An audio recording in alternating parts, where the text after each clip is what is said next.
سب سے زیادہ اللہ کی رضا کس کو ملتی ہے؟ جو اللہ کے لیے جان دے دے. کمال کی بات یہ ہے، کوئی کافر اس پہ اشکال کر سکتا ہے کہ جس نے اللہ کے لیے جان دے دی تو اللہ نے تو جان ہی لے لی اس کی، اب کیا رہ گیا اس بیچارے کے پاس؟ کیا خیال ہے بھائی؟ بھائی سب سے بڑی قربانی کیا ہے؟ اللہ کے لیے جان دے دینا،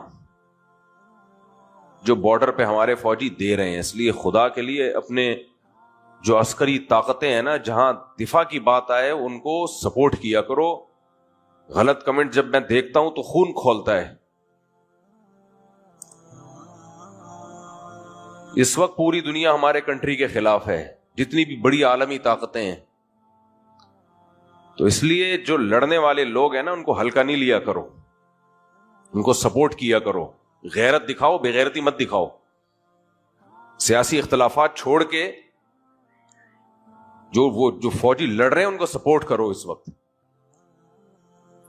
جب چھتر لگیں گے نا سب کے، تو لگ چکے ہیں، لیبیا میں بھی لگ چکے ہیں، عراق میں بھی لگ چکے ہیں، شام میں بھی لگ چکے ہیں. اور خدا کی قسم وہ چھتر کم ہیں جو میرے اور آپ کے لگیں گے، وہ سوچ سے بھی زیادہ ہیں. بھول جاؤ گے غزہ کو اور باقی ساری دنیا کو. آج کل نیوز آ رہی ہے نا، میں کمنٹس دیکھ رہا ہوتا ہوں، لوگ ابھی بھی پاگل ہوئے ہیں، دماغ سیٹ نہیں ہے ان کا. جب بھی لڑائی ہوتی ہے اپنے فوجیوں کو سپورٹ کرنا چاہیے. اس میں یہ ہمارے لیے لڑ رہے ہیں، یہ اسلام کے لیے لڑ رہے ہیں. لوگ کہتے ہیں کہاں کا اسلام؟ میرے بھائی مسلمانوں کے لیے تو لڑ رہے ہیں. تو مسلمانوں کے لیے لڑنا جہاد نہیں ہے کیا؟ نبی صلی اللہ علیہ وسلم نے فرمایا من قتل دون مالہ فہو شہید. جو اپنی جان مال بچاتے ہوئے مارا گیا وہ بھی شہید ہے. تو ملک بچا رہے ہیں، اور یہ ملک بھی مسلمانوں کا ملک ہے. ایسے ایسے صحافی آئے ہیں، اتنی غلاظت، اتنا گند پھیلا رہے ہیں سوسائٹی میں. اور ان میں میجورٹی وہ ہے جو ملک سے بھاگے ہوئے ہیں، ان کو پاکستان سے کچھ لینا دینا نہیں ہے. اتنی تلبیس، اتنا حق اور باطل کو خلط ملط کر کے بیان کیا جا رہا ہے. لوگ سن رہے ہیں، بیٹھ کے کمنٹس کر رہے ہیں. کسی بھی ملک کی جب فوج کمزور ہوتی ہے نا، تو فوج کا نقصان نہیں ہوتا اتنا. پبلک گئی، بیڑا غرق. اور حیرت کی بات ہے، کئی اسلامی ملکوں کے حالات، ایران کا دیکھو کیا کیا ہے.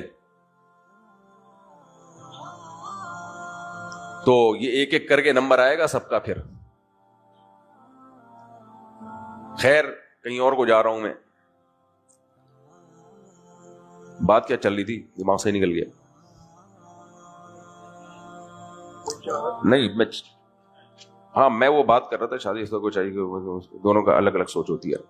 خیر تو سارا مسئلہ ہے برداشت کا. خواہشات پورا ہر ایک پوری کرنا چاہتا ہے. میں بتا رہا تھا شہید کی مثال، کہ شہید اللہ کے لیے جان دے دیتا ہے، لیکن ملتا کیا اس کو؟ اس کی تو جان ہی گئی. تو سب سے بڑا اشکال تو یہاں ہوگا، جس نے خدا کے لیے، اللہ کے لیے جان دی ہے، اللہ کے لیے جس نے قربانی دی ہے، اسے تو کچھ بھی نہیں ملا. اس سے تو اللہ نے جان ہی لے لی، تو رہ کیا گیا اس کے پاس؟ تو بھائی یہ ان لوگوں کی باتیں ہیں جو آخرت پہ یقین نہیں رکھتے. اسی سے آخرت کا پتہ چلتا ہے، اسی سے آخرت کا پتہ چلتا ہے کہ دیکھو یا تو خدا ہے یا نہیں ہے. دونوں میں سے ایک ہی بات ہوگی نا. ہم مدرسے میں جب پڑھتے تھے نا، تو جنہوں نے منطق پڑھی ہے تو وہ اسٹائل یہ ہوتا ہے، یا تو یہ ہے یا نہیں ہے، پھر یہ اس کی اتنی صورتیں ہیں، یا تو یہ صورت ہوگی یا یہ صورت ہوگی. اس کو کہتے ہیں وجہ حسر کے ساتھ. اس سے آدمی رزلٹ، نتیجے تک پہنچ جاتا ہے. بھائی اس کی دو صورتیں ہی بن سکتی ہیں، یا تو یہ ہوگا یا یہ ہوگا. جتنے امکانات ہوتے ہیں نا، اس کو آپ جب کسی چیز کا تجزیہ کرتے ہیں نا، تو اس کے پہلے جتنے بھی امکانات ہوتے ہیں ان امکانات کو کھول دینا چاہیے. جب بھی کوئی کام کرنے جاؤ نا، تو اس میں یہ سوچا کرو اگر میں یہ کام کروں گا تو یہ بھی ہو سکتا ہے، یہ بھی ہو سکتا ہے، یہ بھی ہو سکتا ہے. تو یا تو یہ ہوگا یا یہ ہوگا، یا دونوں میں سے کچھ بھی نہیں ہوگا. تو اگر یہ ہو گیا تو پھر اس میں یہ ممکن ہے، یا تو یہ ہوگا یا یہ ہوگا یا یہ ہوگا. مثلا جمشید نے پیسے مانگے آپ سے، تو آپ نے اس کو پہلے ایسے نہیں اٹھا کے پکڑا دیا. آپ کہو یا تو میں اس کو پیسے دوں گا یا نہیں دوں گا. اگر میں پیسے دوں گا تو پھر کیا ہو سکتا ہے؟ یہ ہو سکتا ہے کہ ہو سکتا ہے یہ لے کے بھاگ جائے. یہ بھی ہو سکتا ہے کہ نہ لے کے بھاگے، لے کے بھاگ گیا پھر تو گلی مک گئی، نہیں بھاگا تو پھر ہو سکتا ہے کہ کاروبار میں پروفٹ ہو سکتا ہے کاروبار میں پروفٹ نہ ہو۔ اگر کاروبار میں پروفٹ نہیں ہوا تو بھی بیڑا غرق، اور اگر پروفٹ ہو گیا تو ہو سکتا ہے جو اوریجنل پروفٹ ہے وہ یہ بتائے اور ہو سکتا ہے چھپائے۔ پھر اگر یہ اوریجنل پروفٹ بتائے گا تو ہو سکتا ہے 2-4 مہینے مجھے دے، اس کے بعد نہ دے، اور ہو سکتا ہے 2-4 مہینے بھی نہ دے۔ اور اگر پیسے میں نے نہیں دیے، یہ تو ایک والی صورت ہے نا، اس کو توڑ رہے ہیں آپ، اور اگر پیسے میں نے نہیں دیے تو کچھ بھی نہیں ہو سکتا، صرف یہی ہے کہ پیسے میرے محفوظ، ایک دم اینڈ پہ درست نتیجے پہ پہنچو گے کہ نہیں پہنچو گے؟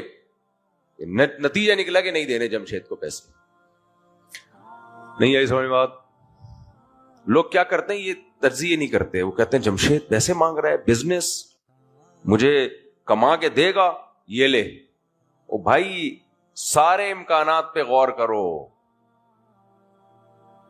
نہیں دیے پیسے تو کیا کیا ہو سکتا ہے؟ نہیں دیے تو یہ ہو سکتا ہے کہ وہ ناراض ہو سکتا ہے، بس اس کے علاوہ کچھ بھی نہیں ہو سکتا۔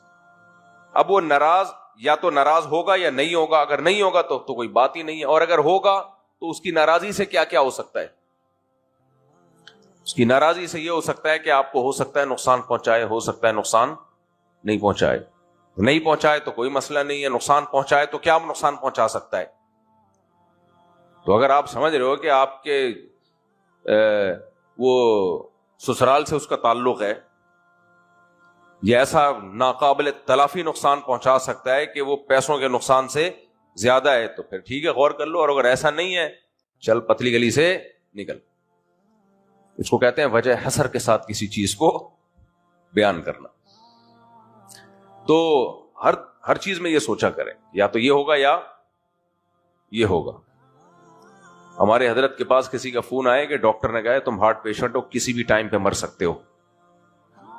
حضرت فرماتے ہیں کہ کوئی بھی کسی بھی ٹائم پہ مر سکتا ہے، تو مرنے میں پھر یہ سوچ لیا کریں، جب ٹینشن ہو نا میں مر نہ جاؤں کہیں، تو آپ بولو یا تو میں واقعی مر جاؤں گا یا بالکل نہیں مروں گا۔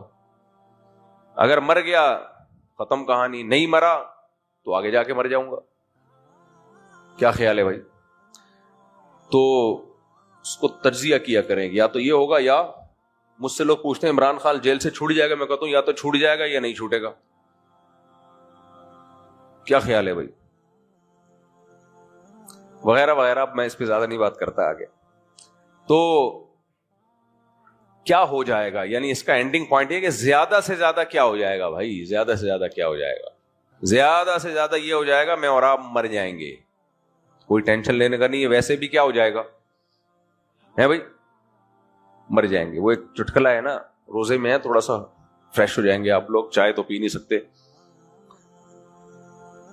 وہ ایک آدمی انٹرویو لینے کے لیے، وہ اینکر ہوتے ہیں نا ٹیلی ویژن کے، جا کے لوگوں کو تنگ کر رہے ہوتے ہیں، تو اس کے پاس 2 بکرے تھے۔ اچھا میں نے یہ لطیفہ سنایا تو اس کے بعد سے یہ میڈیا پہ گھوم گیا، تو میں نے میڈیا سے نہیں اٹھایا تھا، لوگوں نے مجھ سے اٹھا کے آگے چلایا ہوگا۔ تو ایک آدمی کے 2 بکرے تھے، ایک کالا اور ایک سفید۔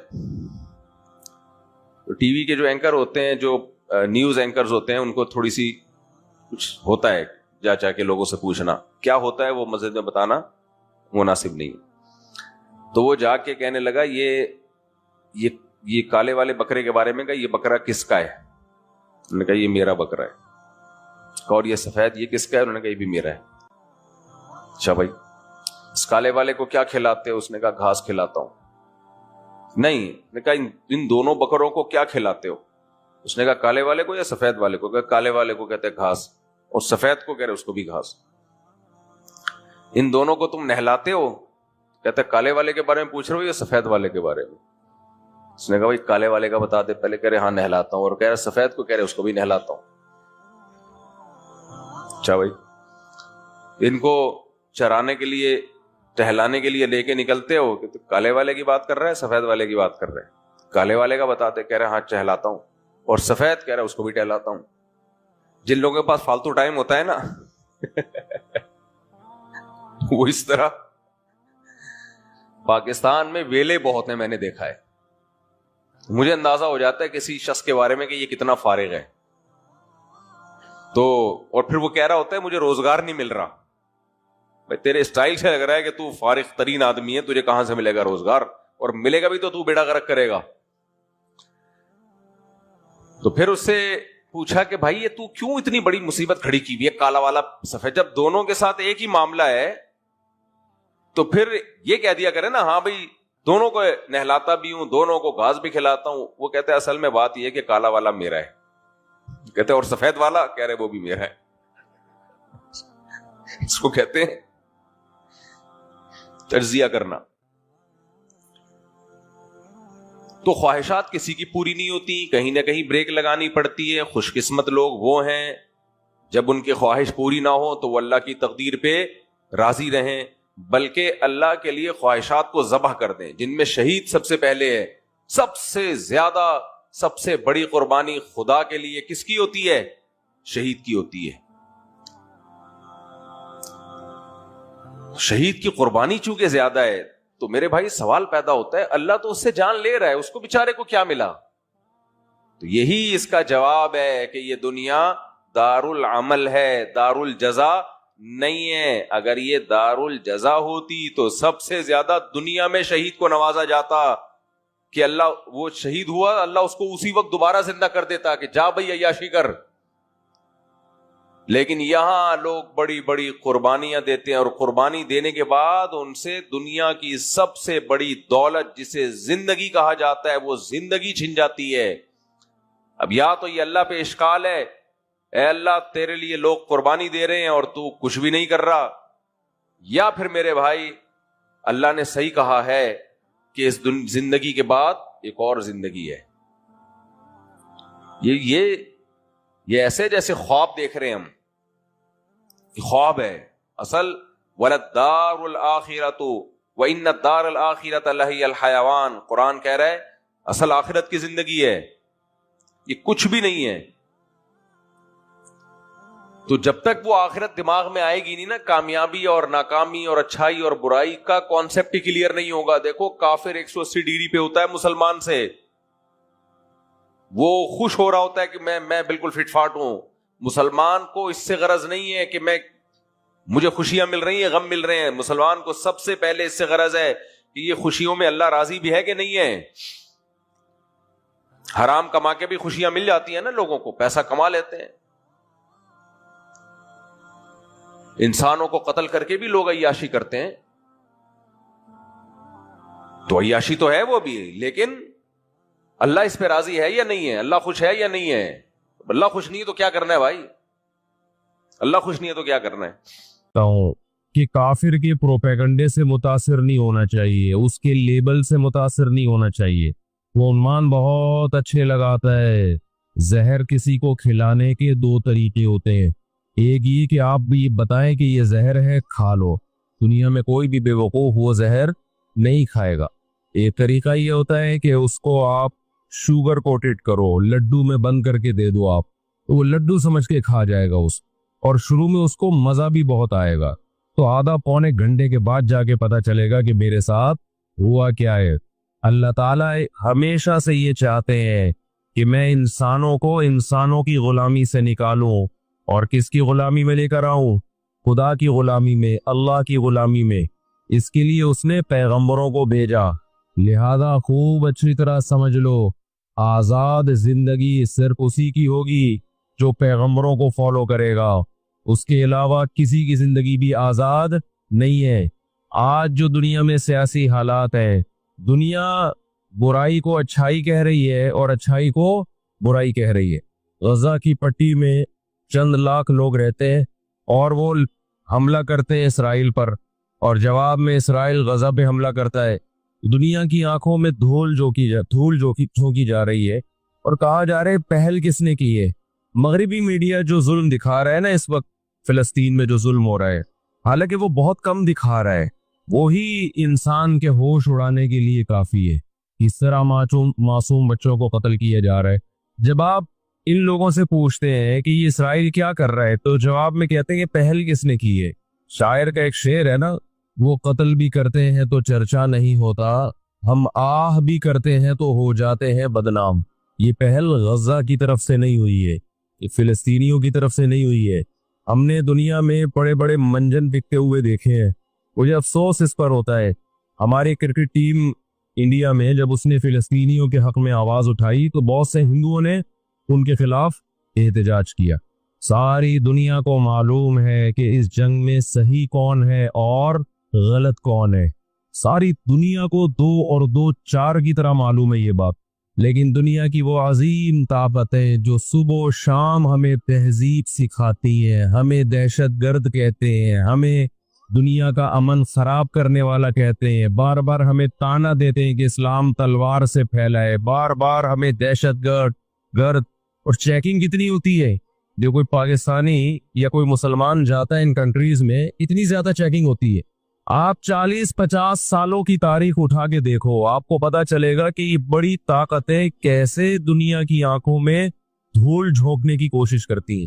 اتنا زبردست طریقے سے جھوٹ بولا جاتا ہے، اتنا زبردست، اور ایسا پروپیگنڈا کیا جاتا ہے کہ لوگ اس جھوٹ کو سچ سمجھنا شروع کر دیتے ہیں۔ مجھے اکثر ایک بات یاد آتی ہے جو میں اکثر اپنے بیانات میں بھی کہتا رہتا ہوں کہ اللہ تعالیٰ نے جو قیامت بنائی ہے نا، آخرت، بہت سے لوگ قیامت کے منکر ہیں نا، وہ کہتے ہیں مر کے مٹی ہو کے ختم ہو جاتے ہیں۔ سوال پیدا ہوتا ہے کہ دنیا میں اتنا کچھ غلط ہو رہا ہے کہ اگر اللہ نے انسانوں کو مار کے مٹی کر کے ختم کرنا تھا اور حساب و کتاب کا کوئی دن نہیں ہے، پھر معاذ اللہ سے بڑا دنیا میں کوئی ظالم نہیں ہے۔ تو سب سے بڑا الزام اس خدا پہ ہے جس نے اس کائنات کو بنایا تھا کہ اللہ دنیا میں مظلوموں کا کو پوچھنے والا کوئی نہیں ہے، تو آخرت میں بھی اگر حساب نہیں ہے تو پھر اللہ میں اور آج کی بڑی طاقتوں میں ظالم حکمرانوں میں فرق کیا ہو گیا؟ بتاؤ دنیا میں پورا حساب ہوتا ہے کیا؟ بولو بھائی، ہوتا ہے کیا دنیا میں پورا حساب؟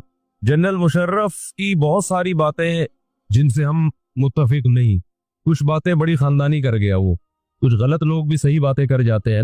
جنرل پرویز مشرف مرحوم کی پالیسیاں، ان پالیسیوں نے پاکستان کو فائدے کے بجائے نقصان پہنچایا۔ کچھ باتیں بڑی خاندانی کر گئے جنرل مشرف۔ جب امریکہ نے دباؤ ڈالا نا کہ آپ اڈے دو اور ہم نے افغانستان پہ حملہ کرنا ہے، جنرل مشرف کی چاہت نہیں تھی اڈے دینا۔ کس کی چاہت ہوگی کہ ہم اپنے ملک میں کسی آرمی کو گھسنے دیں؟ مشرف نے ایک بات کہی، اس وقت میں نے براہ راست وہ تقریر سنی کہ یہ دنیا ڈنڈے کی زبان سمجھتی ہے، جس کے پاس ڈنڈا ہے اس کی بات سنی بھی جائے گی، سمجھی بھی جائے گی اور اس کو فالو بھی کیا جائے گا۔ یعنی اس نے بزبان حال کہہ دیا کہ ڈنڈا آپ کے پاس ہوگا، پاور ہوگی، طاقت ہوگی، تو پھر آپ جو کہو گے وہ صحیح ہے، باقی سب کیا ہے؟ غلط۔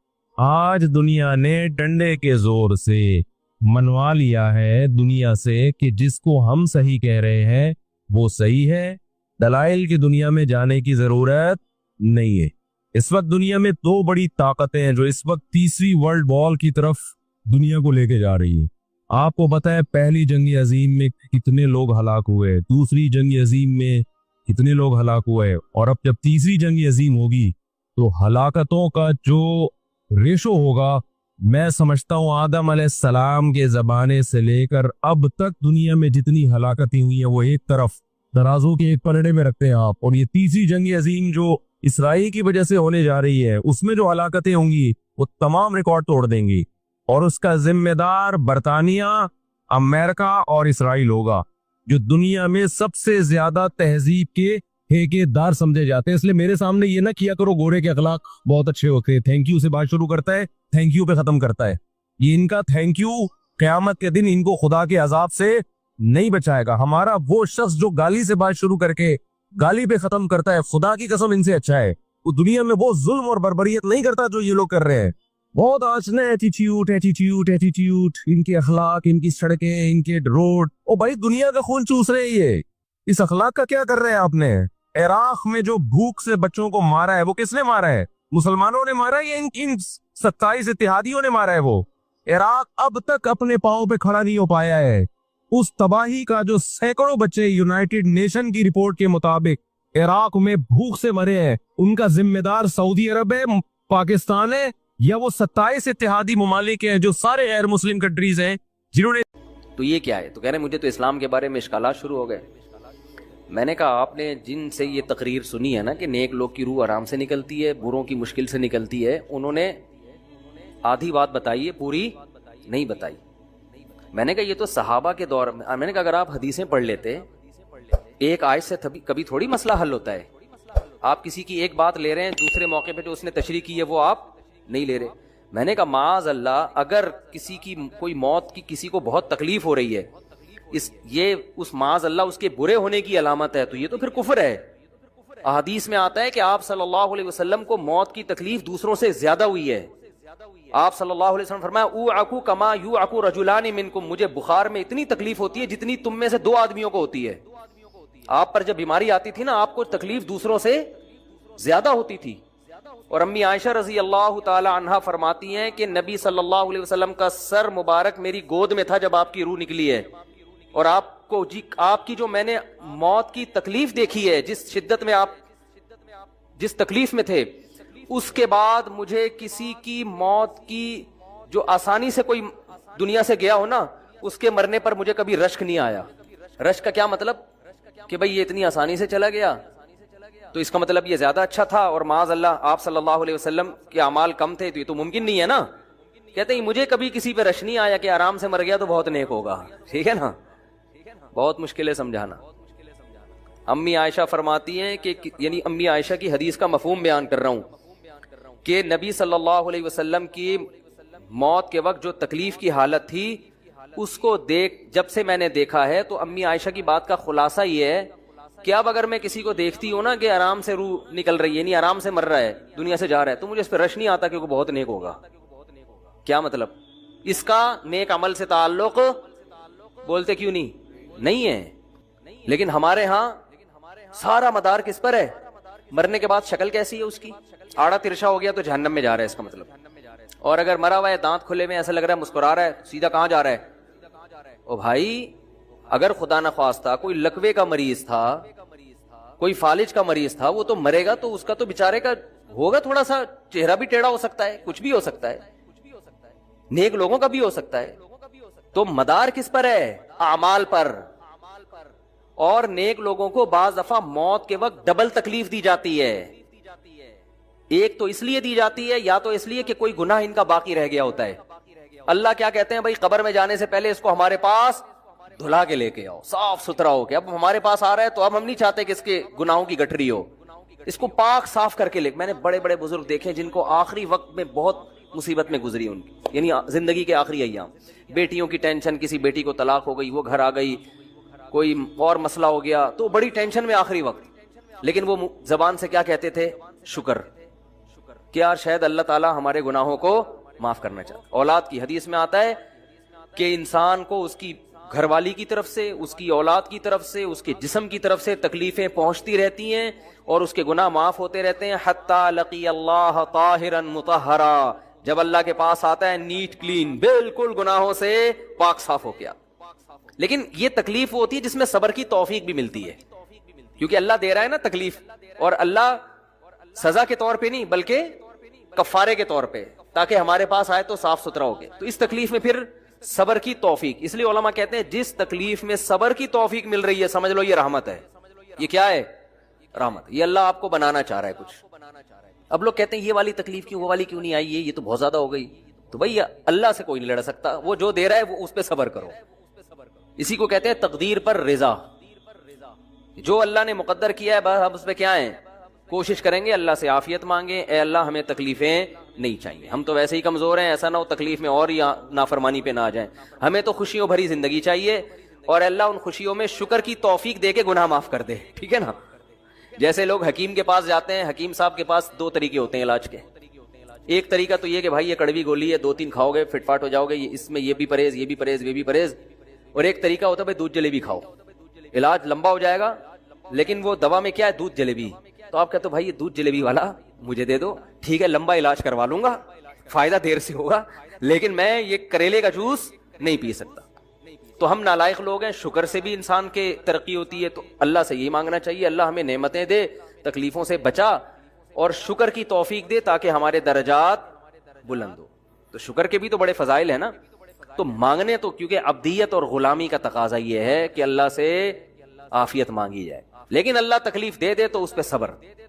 تو ہمارے نبی صلی اللہ علیہ وسلم کو ہاں یا تو اس لیے تکلیف ہوتی ہے گناہ معاف, یا اس لیے کہ درجات بلند. اللہ چاہتا ہے کہ بھئی یہ دنیا آزمائش کی جگہ ہے, جب آخرت میں آنا تو اتنا تجھے نوازوں.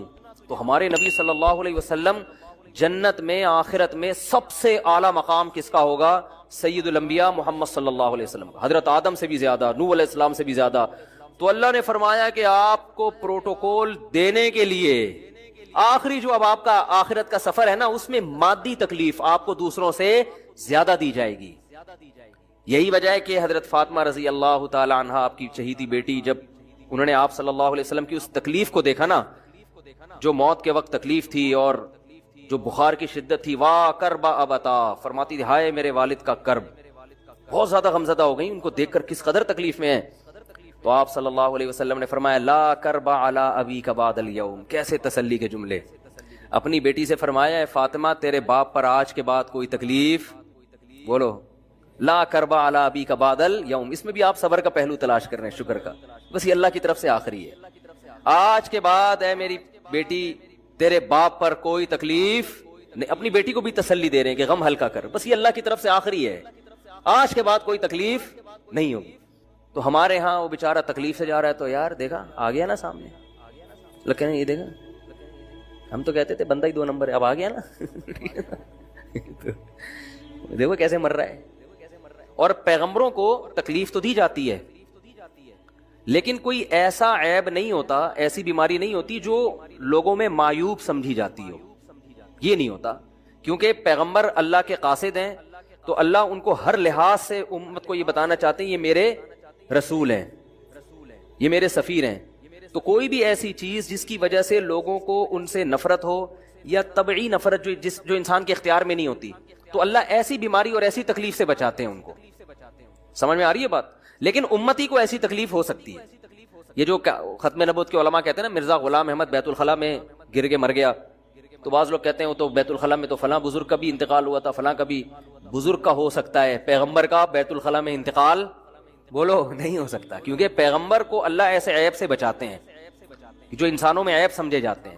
تو پیغمبر کو ایسی بیماری نہیں ہوتی, جیسے اچھوت کی بیماری ہے کہ کوئی ہاتھ نہیں لگا سکتا اس کو, ایسی بیماری پیغمبروں کو نہیں ہوتی. کوڑ کی بیماری پیغمبروں کو نہیں ہوتی, کیونکہ ایسی بیماری جس سے لوگ گھن کھاتے ہیں, ایسی نہیں. لیکن امتی کو ہو سکتی ہے, امتی کو ایسی بیماری ہو سکتی ہے, اللہ اس کے درجات کیا کرے گا؟ بلند کرے گا اس سے. مجھے ایک واقعہ کسی نے سنایا کہ ایک ہندو تھا, اس کو کوڑ کی بیماری تھی. کوڑ نہیں ہوتا گوشت گلنا شروع ہو جاتا ہے, تو یہ بیماری پھیلتی ہے. تو اس کے رشتہ داروں نے بالکل الگ کر دیا اس کو, وہیں سے کھانا پھینکتے ایسے کر کے. کہیں تبلیغی جماعت گئی, ان کو پتا چلا, وہ بیٹھ گئے اس کے پاس جا کے, اس کو کھلا بھی رہے ہیں پلا بھی رہے ہیں. تو وہ بڑا متاثر ہوا, یار سب نے چھوڑ دیا اور مسلمان ہو کے, تبلیغ والے تو اکرام کا کوئی موقع الحمدللہ چھوڑتے نہیں ہیں. تو وہ مسلمان ہو گیا اور پھر اس کا انتقال ہو گیا تھوڑے دنوں میں. اب دیکھو اللہ نے جو اس کو کوڑ کی بیماری میں ڈالا, یہ بیماری اس کے لیے رحمت بن گئی کہ نہیں بن گئی؟ تو کفر کی حالت میں کوئی اچھا کام کیا ہوگا اس نے, اس کے بدلے میں اللہ نے اس کو کیا دے دیا؟ کوڑ کی بیماری. اب دنیا کہے گی یار عام کافر جو اچھے کام نہیں کرتے وہ تو فٹ فاٹ گھوم رہے ہیں, اور یہ تھوڑا بہت خیال کرتا تھا, اس کو اللہ نے کیا دے دیا؟ بھائی اس کو دیا اس لیے کہ اللہ کو پتا ہے کہ جی کوڑ میں ہوگا تو تبلیغ والے آئیں گے, اس کی آؤ بھگت کریں گے, اور یہ کیا ہو جائے گا؟ اسلام میں داخل ہو جائے گا. تو اللہ کے کام ہے, یہ اللہ ہی بہتر جانتا ہے. تو بعض دفعہ اللہ تکلیف میں ڈالتے ہیں تاکہ آپ کے گناہ دھل جائیں. تو اس لیے موت کی جو تکلیف ہے نا, اچھا اور عین ممکن ہے کوئی بہت بڑا بدماش ہو, بڑے آرام سے مر جائے, اور مرنے کے بعد ایسی خوبصورت اسکن ہو جائے اس کی, کیونکہ اسکن کی اچھے یا برے ہونے کا تعلق موسم سے ہے, جینے, ٹھیک ہے نا. جس کو برین ہیمریج ہوتا ہے تو چہرہ خراب ہوتا ہے, چاہے وہ نمازی ہو. میں نے ایسے پکے نمازیوں کو جن کی نماز کی حالت میں ڈیتھ ہوئی ہے, ان کو دیکھا موت کے بعد ان کا چہرہ کالا ہو گیا. یہ بری بات نہیں تھی, یہ کالا اس لیے ہو گیا کہ برین ہیمریج ہوا, رگ پھٹی ہے تو بلیڈنگ ہونا, اور ہارٹ اٹیک بھی ہوا پھر ان کو. تو ڈاکٹر کہہ رہے تھے ان کو جلدی دفناؤ کیونکہ یہ بہت جلدی ان کا جسم خراب ہو جائے گا. حالانکہ پھر میں نے خواب میں ان کو جنت میں بھی دیکھا. صحیح ہے نا. تو خام خامنہ لوگوں نے یہ چیزیں بنائی ہوئی. تبھی میت کو چھپانے کا حکم ہے, کیونکہ اکرام کرنا ہے نا تو چہرہ مرنے کے بعد بگڑنا شروع ہوتا ہے. یہ ہر ایک کا ہوگا, چاہے نیک ہو چاہے برا. تبھی تو حکم ہے کہ اس کو جلدی دفن کرو, کیونکہ اس کی توہین ہے اب لوگوں کے سامنے رکھنا. اور ہمارے یہاں کیا ہو رہا ہے, باقاعدہ مردوں کے ساتھ سیلفیاں چل رہی ہیں, ناک میں روئیاں ٹھوسی ہوئی ہیں اور ویڈیو بن رہی ہے اور زیارت ہو رہی ہے, لائن لگ لگ کے پبلک دیکھ کے جا رہی ہے. کیا جاہلانہ رسم ہے یار, کیا جاہلانہ. میت میں اور دلہن میں فرق ہونا چاہیے. دلہن کی منہ دکھائی ہوتی ہے, وہ محلے پڑوس کی عورتیں آتی ہیں, بھائی دلہن آئی ہے بیوٹی پارلر کر کے دیکھ رہی ہیں, تو مردے اور دلہن میں اتنا تو فرق کرو, مردے کی بھی رونمائی ہو رہی ہے. یہ غلط رسم ہے. انتقال ہو گیا فوراً چہرے پہ کپڑا. ہاں جو اس کے بہت قریبی لوگ ہیں, قریبی لوگ ایسا ہوتے ہیں کہ اگر وہ بدبو آ بھی رہی ہو, چہرہ بگڑ بھی جائے, ان کو نفرت نہیں ہوتی. بیٹے کو اپنے باپ سے نفرت نہیں ہوگی, چاہے جیسا بھی ہو, چہرہ جیسا بھی بگڑ جائے. وہ کہے گا یار میرا اس کا رشتہ خوبصورتی کی بیس پہ تھوڑی ہے. لیکن اجنبی لوگ جب اس کو دیکھیں گے تو چہرے کے بارے میں تبصرے بھی کریں گے. اور ایک صاحب کا انتقال ہوا, میں نے کہا جلدی دفناؤ, چہرہ نہ دکھاؤ. تو انہوں نے کہا لوگ کہیں گے یار لگتا ہے کوئی چہرہ بگڑ گیا اس لیے چھپا رہے ہیں. میں نے کہا اب تو اور چھپانا چاہیے, اس لیے کہ جس کا بگڑ جائے اس کو تو چھپائیں گے تو پھر لوگ یقیناً کہیں گے بگڑا ہوا چہرہ ہے. تو اس رسم ہی کو ختم کر دینا چاہیے. انتقال ہوا فوراً چہرے پہ کپڑا. ہاں بیوی دیکھ سکتی ہے اپنے شوہر کو, یا بیٹے ہیں, یا اس طرح جو بھائی بہن ہیں قریبی, وہ دیکھ لیں. باقی پبلک سے چھپا کے اس کو فوراً کیا کرو, دفن. اب تو قبر میں جا کے بھی دکھا رہے ہوتے ہیں. یہ اجمیوں کی گندی رسم ہے, بری رسم ہے. گندی کا لفظ میں نے تھوڑا سا زیادہ سخت استعمال کیا, لیکن مجھے اس سے زیادہ ہلکا لگ نہیں رہا کوئی لفظ. عرب میں ایسا نہیں ہوتا. سعودی عرب میں جو ہے نا, عرب لوگ بہت سی چیزوں میں ابھی بھی اسلام کے بہت قریب ہیں, بڑے خاندان. ہم لوگ چونکہ ہندوؤں کے ساتھ زیادہ رہے ہیں نا انڈیا میں, تو بہت سی چیزیں ہم نے وہاں سے کیا لی ہیں جو مذہبی لوگوں میں بھی آئی ہیں. عرب میں یہ سسٹم نہیں ملے گا آپ کو. عرب میں جب تک زندہ ہے احترام, ادب, تمیز. انتقال ہو گیا فوراً سے پہلے دفنایا, قبر پہ تختی بھی نہیں لگاتے. وہ جائز ہے تختی لگانا, لیکن وہ بھی نہیں لگاتے. کہہ رہے ہیں اب اس کو تختیوں کی ضرورت نہیں ہے, اب دعاؤں کی ضرورت ہے. دعائیں ہوتی رہتی ہیں ابا کے لیے, صدقات و خیرات کرتے ہیں, ایسا صدقے کرتے ہیں عرب کہ آپ کی سوچ ہوگی. ایسی سخاوت ہے عربوں میں, اپنے ابا کے لیے, اپنی اماں کے لیے دعائیں کرتے ہیں. وہ میں نے بتایا نا ایک واقعہ, میں نے بہت پہلے سنایا تھا. جدہ میں کسی کے ہاں ٹھہرا ہوا تھا, سعودی عرب میں, پاکستانی تھے وہ کسی عرب کے ساتھ 30 سال سے ملازمت کر رہے تھے. عربوں کا نا آپ کو ایک پہلو دکھایا جاتا ہے میڈیا پہ, جو اچھا پہلو ہے وہ نہیں دکھایا جاتا. جو اسلام کی وجہ سے ان میں خوبی ہیں وہ نہیں دکھایا جاتا. اگر میں یہ بیان شروع کر دوں وہ خبریں جو پہلے سے آپ کو معلوم ہیں, تو آپ تھوڑی دیر میں سب بھاگ جائیں گے یہاں کہ بھئی یہاں نماز پڑھنا, بیان سننا چھوڑ دو. ان کے سر پہ بال ہیں, ان کے نہیں ہیں, یہ بیٹھے ہوئے. ان کے سر پہ ٹوپی ہے, یہ سفید ہے. ان کی ناک پہ چشمہ ہے, ان کے داڑھی ہے. تو یہ خبروں کے کیا فائدہ؟ تو اللہ بھی یہ خبر دے رہے ہیں ہر نفس نے موت کا ذائقہ چکھنا ہے. تو اللہ ہی تو ہمیں پہلے سے معلوم ہے. اس نالج کی کیا ضرورت ہے یہ ہمیں بتانے کی؟ بولے نا کیا ضرورت. تو اللہ نے فرمایا دیکھو جب بھی کوئی خبر دی جائے اور جس میں کوئی آرڈر چھپا ہوا ہو تو وہ خبر ہوتی ہے, لیکن اصل میں اس خبر سے خبر مقصد نہیں ہوتی, بلکہ ایک اس کے اندر آرڈر چھپا ہوا ہوتا ہے, اس کی طرف اشارہ کرنا مقصد ہوتا ہے. خبر برائے خبر یہ حکیمانہ کلام نہیں ہے. میں کہوں ان کے سر پہ ٹوپی ہے, ان کی ناک پہ چشمہ ہے, تو کیا کریں بھائی, ہے تو کیا کریں. لیکن میں خبر دیتا ہوں مجھے پیاس لگ رہی ہے, ایک خبر ہے. پشتو میں کہتے ہیں نا خبر اوری کا نا, سنا یہ لفظ؟ خبر سن رہا ہے کہ نہیں سن رہا؟ میں خبر دیتا ہوں مجھے پیاس لگ رہی ہے, فوراً 2-4 بندے اٹھیں گے کولر کی طرف پانی لینے کے لیے. ایسا ہوگا کہ نہیں ہوگا؟ اگر نہیں اٹھیں گے تو اس کا مطلب بہت ڈھیٹ ہیں. کیا ہیں؟ بہت ڈھیٹ لوگ ہیں. ایک بندے کو پیاس لگ رہی ہے, پانی کا انتظام نہیں کرتے. گھر میں ابا جب آ کے بیٹھتے ہیں اور کہتے ہیں مجھے پیاس لگ رہی ہے, تو یہ خبر برائے خبر نہیں ہے, اس کے پیچھے آرڈر چھپا ہوا ہے, پانی پلاؤ. اب یہ خبر فضول خبر نہیں ہے. میں اکثر بیان میں کہتا ہوں آج کل جو شوہر حضرات گھر میں جب داخل ہوتے ہیں تو گھر سے باہر تو اخلاق بہت اچھے ہوتے ہیں, دوستوں کے ساتھ ہنسی مذاق گپ شپ. گھر میں جب داخل ہوتے ہیں ایسا لگتا ہے چنگیز خان نے بغداد پر حملہ کیا ہے. یہی ہے نا اسٹائل. گھر میں آتے ہی کیا کہتے ہیں, مجھے بھوک لگ رہی ہے. گھر والوں سے کیا کہتے ہیں, مجھے, یہ تو نیوز ہے نا, یہ سما پہ چلنی چاہیے یہ پٹی, کیا آپ کو کیا لگ رہی ہے, بھوک لگ رہی ہے, خبر ہے.